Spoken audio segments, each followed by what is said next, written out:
ओम नमो नारायण। भगवान गौतम बुद्ध विष्णु का अवतार माने जाते हैं और क्षत्रिय कुल में उनका जन्म हुआ। जहां आज भारत और नेपाल के दोनों देशों में उनकी कर्म भूमि और जन्म भूमि रही। लुम्बिनी के पास उनका जन्म हुआ। माता की मृत्यु के पश्चात उनकी विमाता, उनके पिता शुद्धोधन ने, उनकी दूसरी माता गौतमी ने उनका पालन पोषण करा, जिनके कारण उनको सिद्धार्थ से गौतम बने।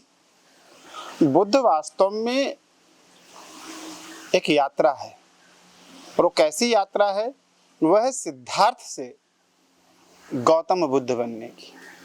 सिद्धार्थ अर्थात जिनके सारे कार्य सिद्ध हो रहे हैं, जो सर्वगुण संपन्न हो गया, जो भर गया, जिसकी सांसारिक इच्छाएं पूर्ण हो रही, ऐसा व्यक्ति वो गौतम बुद्ध बन जाता है।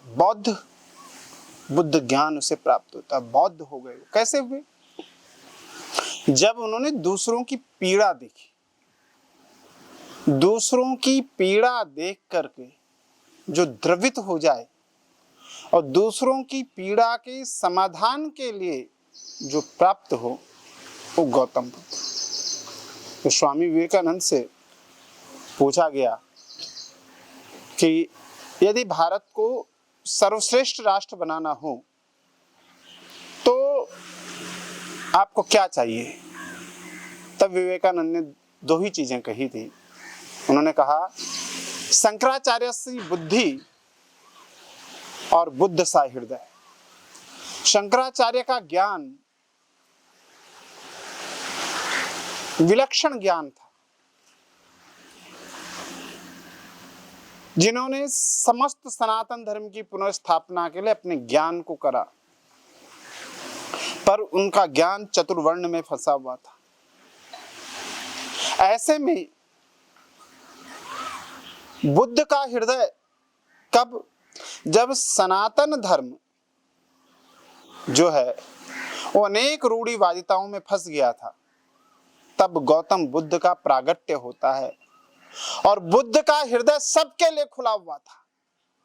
अगर आप बुद्ध के समय का इतिहास पढ़ेंगे तो आपको पता चलेगा कि बौद्ध विहारों में सबके लिए स्वागत था। किसी शुचिता का ध्यान नहीं था। जब भगवान शंकराचार्य के बारे में आप पढ़ेंगे तो भगवान शंकराचार्य ने सबके लिए शुचिता का ध्यान रखा। भोज्य अभोज्य, भक्ष्य अभक्ष्य, सबका ध्यान रखा। लेकिन बुद्ध ने किसी का ध्यान नहीं रखा और गौतम बुद्ध बौद्ध बन गए। आज आप देख रहे हैं कि सनातन धर्म पे प्रहार करने वाले खुद को बौद्ध कह रहे हैं। उनको मैं बता देना चाहता हूँ, बुद्ध विशुद्ध सनातन थे। और न सिर्फ सनातन थे, आप अगर बुद्ध की प्राचीन प्रतिमा देखेंगे तो उसमें उन्होंने जनेऊ भी धारण किया हुआ है, तिलक भी धारण किया हुआ है। जनेऊ और तिलक के साथ बुद्ध की प्राचीन प्रतिमाएं आज भी मिल रही हैं, प्राप्त हैं।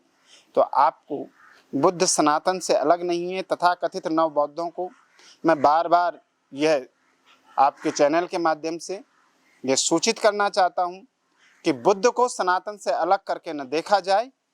जब बाबा साहब अम्बेडकर ने बौद्ध धर्म स्वीकार किया था तो उन्होंने कहा था कि ये ऐसा है मेरा बौद्ध धर्म स्वीकार करना, जैसे व्यक्ति एक ही घर में एक कमरे से दूसरे कमरे में शिफ्ट हो जाता है। उसी प्रकार जो बौद्ध धर्म है वो सनातन धर्म का एक अंग है। अब से मैं इस बौद्ध मत के अनुसार अपना जीवन यापन करूंगा।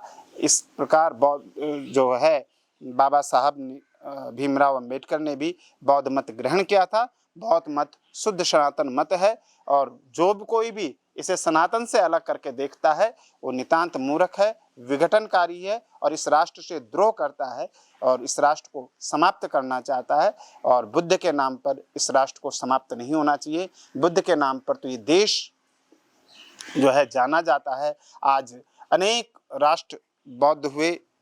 उन बौद्ध राष्ट्रों का जो धार्मिक आस्था का केंद्र है वो भारत है। और भारत में लुम्बिनी में जन्मा वह क्षत्रिय कुल का बालक जो शुद्धोधन के घर में जन्म लिया, राजा के घर में जन्म लिया और सिद्धार्थ से बौद्ध बना। सिद्धार्थ से बौद्ध बनने की एक यात्रा है। इस यात्रा में आप सबको बौद्ध हो, आप सबको बोध हो, आप सबको ज्ञान हो, आप सब पुनः अपने अंदर की यात्रा पर निकलें, ऐसी शुभकामना सद्भावना के साथ आज सभी को भगवान बुद्ध के जन्म जयंती और ये बुद्ध पूर्णिमा की खूब खूब शुभकामनाएं। ओम नमो नारायण।